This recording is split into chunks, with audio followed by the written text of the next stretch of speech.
The weekend is practically here, so close you can almost taste it. So what about if we want to go and watch something on a big screen?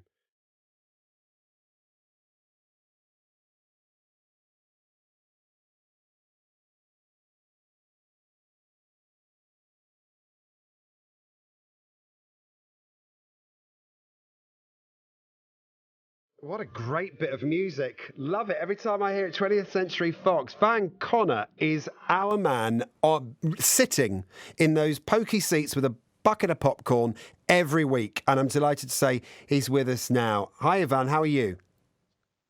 I'm all good, thanks, Alex. And you know what? It is nice to be sat in those pokey seats when you do get the chance to. It's becoming a bit rarer these days, though. You know, in the advent of streaming and screening links and such. Still love it, though. Still love. In fact, to be honest, it's the one way I can keep my attention drawn towards the screen is actually to watch it in a cinema. Because if I'm at home, there's so many distractions. Your phone's going and everything else. So it's quite nice to be able to be detained by a massive screen, almost. But I've gotten into the habit of just charging mine on the opposite side of the room. I take my phone and just charge it on the opposite side of the room, and then I have to physically get up, and I'm just lazy. That's what it is. You're a clever boy. Now, we've got two films to talk about. The first one, is it Nocebo? Yeah, kind of like placebo, but nocebo. They're all real. Good work. Yeah, so this is a new horror movie from Lorcan Finnegan, who gave us Vivarium a couple of years ago, which I really enjoyed. Sort of Black Mirror type horror romp starring Jesse Eisenberg and Imogen Poots. This stars Ava Green and Mark Strong. So this is a British horror movie. It's about an English fashion designer played by Ava Green, and at the beginning of the movie, she gets a phone call as she's sort of coming out of a meeting. She gets a phone call. We only hear her side of it. It's obvious something horrible has happened. All we hear is what they're pulling bodies out, really.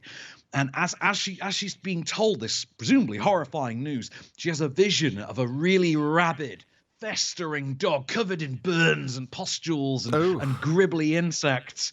And flash forward an undisclosed amount of time, and this has obviously started to take a toll on her. And one day she gets a knock at the door, and there's a Filipino caretaker named Diana there, played by Chai Fonacia, who she has evidently forgotten that she has hired because she's in such a state in this day and age. So she takes her into the home, and her arrival happens to coincide with, Ava Green's own increasing deterioration and a number of spooky, increasingly terrifying things going on around this household. So I've got a clip for you. This is Ava Green having what can only be described as just an attack in the middle of dinner.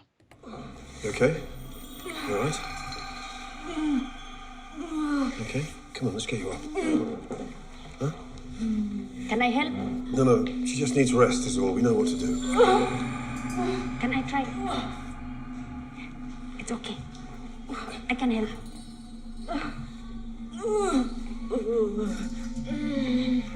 It's okay. I make it go away.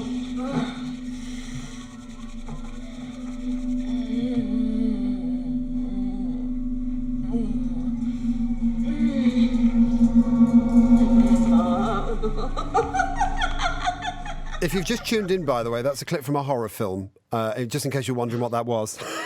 There you go, Van. Yeah. I'm sitting listening to it thinking, I may need to explain this. But the weird thing is, like, you would need to explain it anyway, because it's a wonderful moment, but there aren't many clips available for this one. And, clips do tend to be visual in nature. But the whole thing is that as she says, let me step in, you get a sort of a very tactile, homeopathic, traditional sort of remedy she's doing. In actuality, she winds up tickling her. And that's why she starts laughing psychotically. The tickling snaps her out of it. And it's a great movie of fake outs and subversions. And when it does eventually sort of lay its hammer down and give you its big reveal, it's kind of a bit predictable if you've read the signs well enough, but it works. It is creepy. It is effective. And I was really wigged out by this. This really got me at times. So we've got two questions to ask you. What's the certificate on this one? This is a good 15. This is on Shudder from today as well. And what do you do buckets of popcorn out of 5 for these films? I'll give this a solid 4 buckets, but they'd go flying in the air several times. Heavens, well, exactly. Now, I have to say, I'm not a particular horror fan, but this one intrigues me. It's called Emancipation. Well, this one is not a horror film, although it is in certain aspects. So, This is a Will Smith slavery drama that's out from today. You can see this in cinemas or on Apple TV Plus. Now, I'm just gonna cut under this and spoil my own review in advance by saying that in a better timeline, Will Smith would become the third actor ever to win consecutive acting Oscars for this movie. This is a movie about. Do you know the story of Whipped Peter? Very famous photograph, Whipped Peter. No, I don't. I don't. Tell me more. His was the black and white 19th century photograph of the slave with the horrifically scarred back, and this was published by Harper's Bazaar, and I think it was 1868. I want to say offhand, I could be wrong. And this became this sort of polarized the world and galvanized the world against slavery, we are told. And this is the story of how that photo came to be. Will Smith is our Peter for the purposes of this film in a movie directed by Antoine Fuqua. He is the slave who gets the chance to run free, having learned, and having been kept from them, that Lincoln has in fact freed the slaves. His mission then becomes to leg it all the way to Baton Rouge to get to Lincoln's army to find his way to freedom. But he is being pursued by Ben Foster's vicious, slave-foistering hunter all along the way. And it's effectively The Fugitive with slavery, with an actual historical figure in the mix. I've got a clip for you. Just listen to just the atmosphere and tone of this one. You walk the earth because I let you. I'm your god now.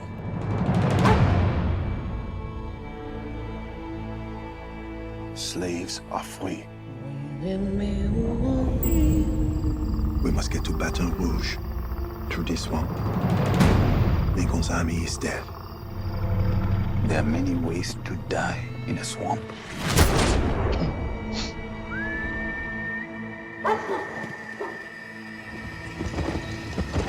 I mean, it sounds very evocative, doesn't it? And I suppose that's what you're getting at, isn't it, with that clip?